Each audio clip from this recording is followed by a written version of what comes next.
5 years ago, I went to, so I had only been teaching here a couple of years. I went to the conference down in Peoria and saw the other group from New Trier, and I thought, oh my gosh, why, this is so cool. How would we start something like this? So I got back, and Diane and I were like, we really need to take this slow and really start. We wanted to include more students from her multi-needs classroom into our classrooms anyway. So we thought we can't just jump and pull a program together like something else that we see. But we knew we wanted to include more students in the music classroom and the choir classroom. And so we started with having, about 4 of your students? I think so, yes. That came to our regular choir classes, and we were just kind of seeing how that worked. Mm-hmm.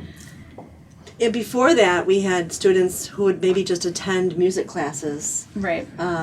Because they had a love of music.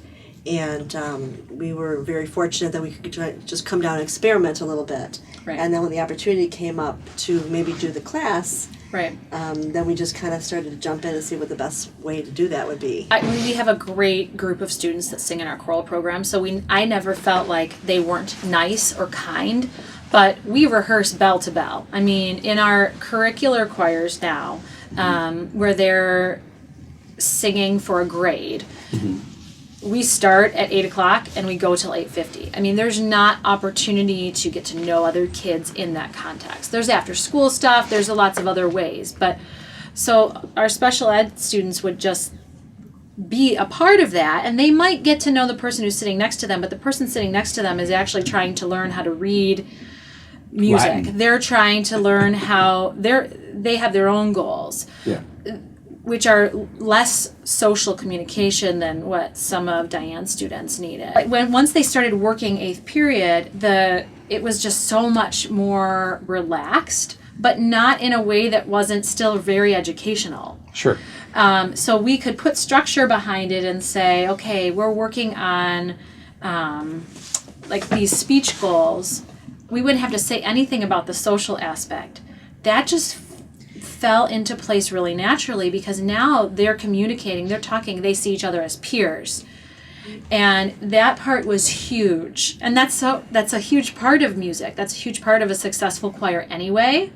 Mm-hmm. And so what was happening in the big choir when they were there is they weren't really feeling a part of that. But when we got a smaller group where they were paired up with a peer, all of a sudden they're part of that community, if that makes sense. Right, and one of the other key things about that is as teachers, we're instructional. And we're telling students what to do all the time. And when the kids were partnered and they had some time to talk to each other, then that social piece and that communication piece naturally increases because they want to talk to kids their own age. They don't want to be talking to me all day. Sure. And so that piece of it is kind of like this subtle, natural thing that happens, and you get more communication. Students are more motivated to speak if they might be nonverbal, or to use an instrument, or to, we have a student that likes to come in and tell a joke. What do you say to someone? What do you say to someone when they steal your cheese? I don't know. It's natural cheese. Natural cheese.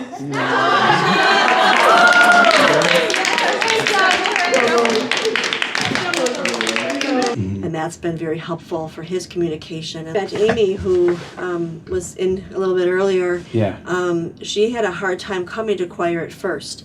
And once she got used to it and paired up with a student, her communication started increasing in terms of what she needs. She uses her iPad for communication, and there's an app on there that she uses. And she's paired up with a student that's very calm and has a really nice presence and a nice connection with Amy. And I then am able to step back and just let that naturally happen, and they learn each other and they trust each other.